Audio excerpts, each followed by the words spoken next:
Assalamualaikum warahmatullahi wabarakatuh. Selamat datang di Sistem Pendukung Keputusan. Materi kita kali ini akan membahas mengenai logika ANP. Rencana kegiatan pembelajaran mingguan, capaian pembelajaran pertemuan, mahasiswa mampu memahami logika ANP, kemampuan akhir capaian pembelajaran, mahasiswa mampu memahami logika ANP. Bahan kajian, pendahuluan, pengertian, dan sejarah, contoh hierarki, bagian-bagian ANP. Penilaian mahasiswa mampu menjelaskan logika ANP.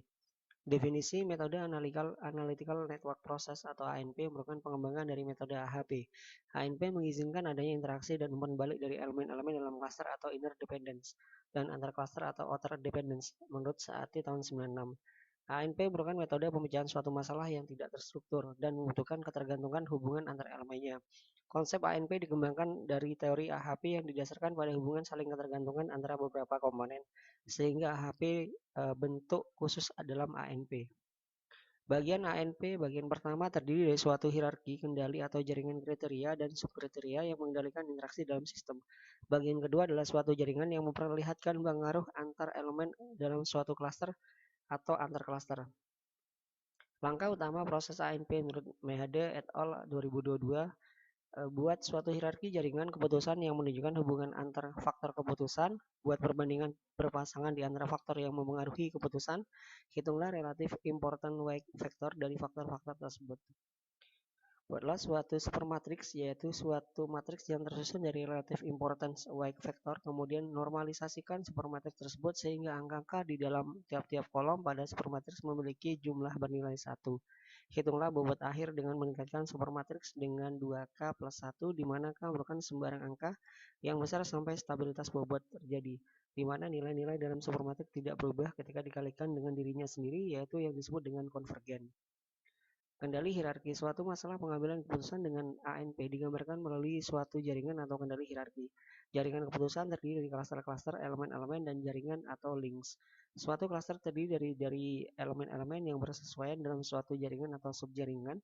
Untuk masing-masing jaringan klaster dari suatu sistem dengan elemen-elemennya dilakukan dengan perhitungan. Semua interaksi dan umpan balik di dalam suatu klaster disebut dengan inner dependence, sedangkan interaksi dan umpan balik antar klaster disebut dengan outer dependence. Melalui inner dan outer dependence, pengambil keputusan dapat menggambarkan konsep hubungan interaksi antar klaster dan antar elemen di dalam suatu klaster. Di mana di sini ada control hierarchy, ada goal, ada subkriteria, possibility different network edge subcriterion of control hierarchy, gambarnya seperti ini. Lalu di sini juga ada terdapat dua tipe kriteria kontrol, yaitu kriteria kendali sebagai tujuan dari hierarki jika terhubung dengan struktur dan struktur tersebut merupakan hierarki. Pada kasus ini kriteria kontrol disebut dengan comparison linking criterion.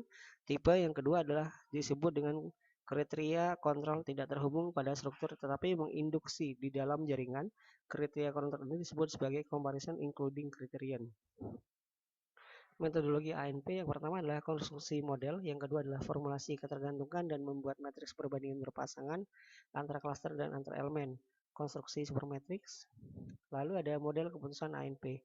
Struktur jaringan ANP digambarkan dengan panah dua jalur atau busur lingkaran yang menghadirkan saling ketergantungan antar klaster, atau jika di dalam tingkatan faktor yang sama menghadirkan saling ketergantungan antar elemen dalam klaster, atau jika di dalam tingkatan faktor yang sama akan terbentuk loop. Arah busur lingkaran menandakan ketergantungan. Busur lingkaran berasal dari pengendalian atribut yang menghubungkan dengan atribut yang lain yang saling mempengaruhi. Hubungan saling ketergantungan di sini kalau kita lihat ada C1 source komponen dilanjutkan dengan intermediate komponen atau recruitment state, lalu juga nanti akan dilanjutkan dengan source komponen atau feedback loop. Di sini ada sync komponen atau absorbing state, lalu ada intermediate komponen atau translate state. Selanjutnya di sini ada konstruksi supermetrik. Perbandingan tingkat kepentingan dalam setiap elemen maupun klaster direpresentasikan dalam sebuah matriks dengan memberikan skala rasio dengan perbandingan berpasangan. Matriks hasil perbandingan berpasangan direpresentasikan ke dalam bentuk vertikal dan horizontal dan berbentuk matriks yang bersifat stochastic yang disebut dengan supermatrix. Algoritma perhitungan bobot dengan ANP. Kalau kita lihat di sini dimulai dari pairwise comparison, ada nilai eigenvector, maksimal eigenvalue, ada hitung CI dan CR, ada konsisten, jika tidak dia akan dikembalikan lagi pada pairwise comparison, jika iya dia akan masuk ke keterkaitan, jika nanti dia di sini iya dia akan langsung masuk ke supermatrix, jika tidak dia akan lanjutkan ke bobot tiap KPI, buat setiap strategi objektif ada normalisasi limit matriks dan ada limiting matriks ya, seperti itu. Dan ini juga akan dibandingkan dengan sumber matriks. Adapun referensi dari pertemuan kali ini dari Auliabi Analytical Network Process atau ANP.